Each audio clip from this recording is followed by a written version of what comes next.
ফুটবলের আন্তর্জাতিক ফুটবল গ্রাউন্ডে আপনাদের সকলকে শুভেচ্ছা এবং অভিনন্দন জানাচ্ছি। সুপ্রিয় দর্শক, আমরা দেখতে পাচ্ছি ইতিমধ্যে কিন্তু মেগা ফাইনালের প্রথম অর্ধের খেলা শুরু হয়ে গেছে। আজকে একক প্রচেষ্টায় বর্তমানে দিয়েছেন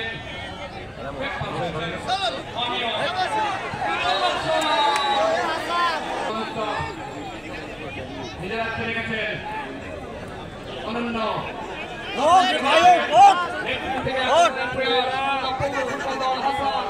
আক্রমণ ভাগের অত্যন্ত বিশ্বজনক পাপায় পাস করার প্রয়াস।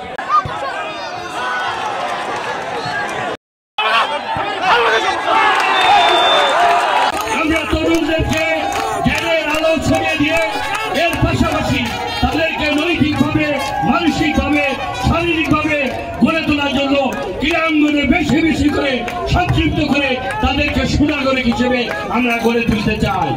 এই কারণে সারা বাংলাদেশে আরাফাত রহমান কোকো ক্রীড়া সংসদের পক্ষ থেকে বিএনপি এই ধরনের খেলা, ক্রীড়া, ক্রিকেট অঙ্গন, football tournament, indoor game, outdoor games আর তরুণদেরকে সংক্ষিপ্ত করে তাদেরকে বাধামুক্ত করার জন্য, সন্ত্রাসমুক্ত করে সুনাগরিক হিসেবে লেখাপড়ার পাশাপাশি গুরুত্বপূর্ণ নাগরিক হিসেবে গড়ে তোলার জন্য আমাদের এই প্রচেষ্টা অব্যাহত থাকবে বাগেরহাট জেলায় প্রতিটি উপজেলায়।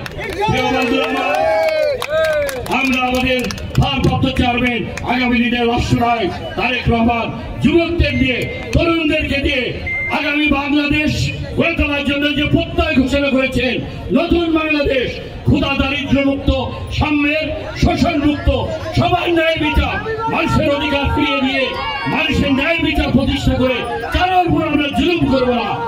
বসুন্ধরা টিস্যু, অশুদ্ধতার বিরুদ্ধে এক বিন্দুও ছাড় নয়। আমরা ন্যায়ের পক্ষ থাকবো, কেউ সন্ত্রাস, দুর্নীতি, চাঁদাবাজের সাথে জড়িত হবে না। যারা জড়িত হবে তাদের বিরুদ্ধে সামাজিক এবং রাজনৈতিক প্রতিরোধ করে তোলে আমরা তাদেরকে আইন প্রয়োগের সংস্থার হাতে তুলে দেব।